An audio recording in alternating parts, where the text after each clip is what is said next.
Itu yang paling penting.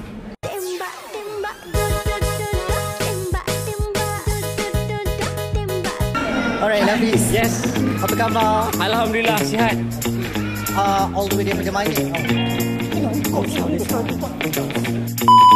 Nafis bila bercakap pasal pelakon ekstra, Betul.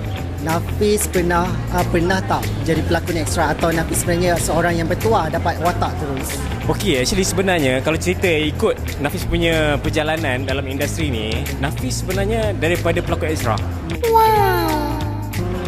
Asalnya daripada pelakon ekstra dan tambah usaha sikit sampailah peringkat sekarang ni lah.